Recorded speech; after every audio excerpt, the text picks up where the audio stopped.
수일 후에 예수께서 다시 가버나움에 들어가시니 집에 계시다는 소문이 들린지라.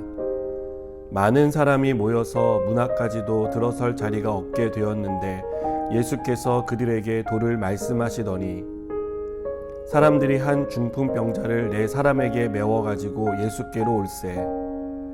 무리들 때문에 예수께 데려갈 수 없으므로 그 계신 곳에 지붕을 뜯어 구멍을 내고 중풍병자가 누운 상을 달아내리니 예수께서 그들의 믿음을 보시고 중풍병자에게 이르시되 작은 자야 내 죄 사함을 받았느니라 하시니 어떤 서기관들이 거기에 앉아서 마음에 생각하기를 이 사람이 어찌 이렇게 말하는가 신성 모독이로다. 오직 하나님 한 분 외에는 누가 능히 죄를 사하겠느냐.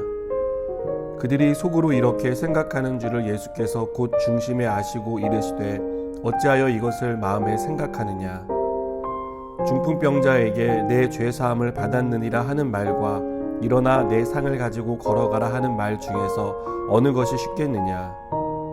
그러나 인자가 땅에서 죄를 사하는 권세가 있는 줄을 너희로 알게 하려 하노라 하시고 중풍병자에게 말씀하시되 내가 내게 이르노니 일어나 내 상을 가지고 집으로 가라 하시니 그가 일어나 곧 상을 가지고 모든 사람 앞에서 나가거늘 그들이 다 놀라 하나님께 영광을 돌리며 이르되 우리가 이런 일을 도무지 보지 못하였다 하더라.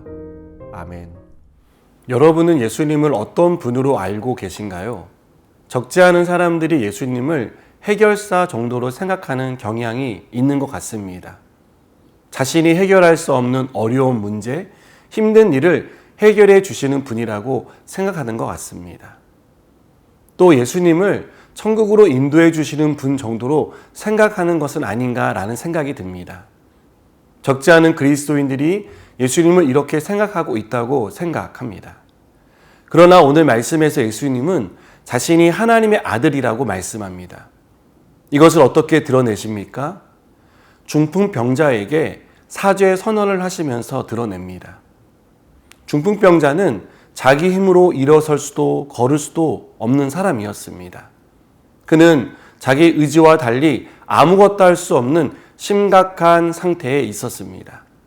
그래서 그를 돕기 위해 네 사람이 힘을 모아 예수님께 데려갑니다. 이미 예수님을 보기 위해 모인 사람들로 들어갈 수 없게 되자 네 사람은 지붕을 뜯어 중풍병자를 침상채 내립니다. 누구도 생각해 보지 않은 참신하고 대범한 계획이었다고 생각합니다. 이 모습을 보신 예수님은 이들의 간절한 마음과 믿음까지 보셨습니다. 그래서 중풍병자에게 내 죄 사함을 받았느니라고 선언하셨습니다. 당시 사람들은 병이 든 원인을 죄에서 찾았습니다. 죄 때문에 병이 들었다는 논리였고 이것은 예수님 시대의 사람들이 갖고 있는 일반적인 생각이기도 했습니다. 또 한 가지 가지고 있던 일반적인 사실은 죄를 사하는 권한은 하나님께만 있다는 것이었습니다. 그래서 예수님이 내 죄사함을 받았느니라고 선언하자 서기관들이 불편한 기색을 하게 됩니다. 이들은 예수님이 신성 모독을 한다고 생각했습니다. 예수님은 이러한 서기관들의 생각을 아셨습니다. 그분은 하나님이시기에 서기관들이 무슨 생각을 하는지 알고 계셨습니다. 그래서 죄사함을 받았다는 말과 상을 가지고 걸어가라는 말 중에 어느 것이 쉽겠느냐라고 물으신 것입니다. 그리고 예수님이 땅에서 죄를 사하는 권세가 있는 줄 알게 하려고 이렇게 말했다고 말씀합니다. 예수님은 그 자리에서 중풍병자에게 상을 가지고 집으로 가라고 말씀하셨습니다. 그러자 아무것도 할 수 없어 사람들의 도움을 의지해야 했던 중풍병자가 일어나 상을 가지고 걸어 나갔습니다.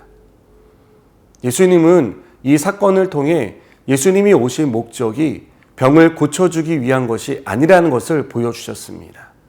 또 귀신을 쫓아내고 인생에 도움이 되는 좋은 말을 하기 위해 오신 것이 아니라는 것을 보여주셨습니다.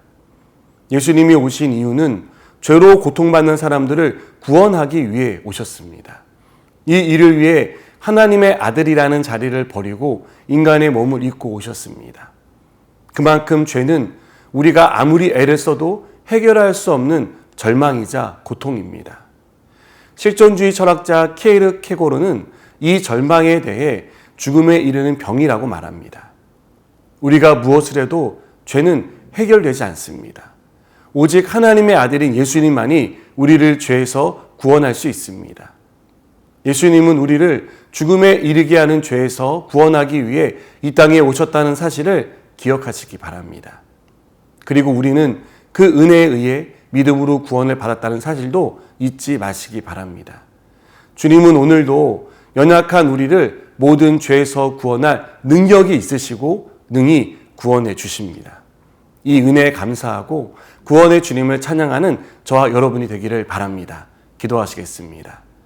주님, 우리가 해결할 수 없는 죄의 문제를 해결해 주기 위해 이 땅에 오신 주님, 우리를 하나님의 자녀로 삼아주기 위해 십자가에서 죽으신 주님을 기억하며 그 은혜에 감사하며 살게 하여 주시옵소서. 예수님의 이름으로 기도드립니다. 아멘.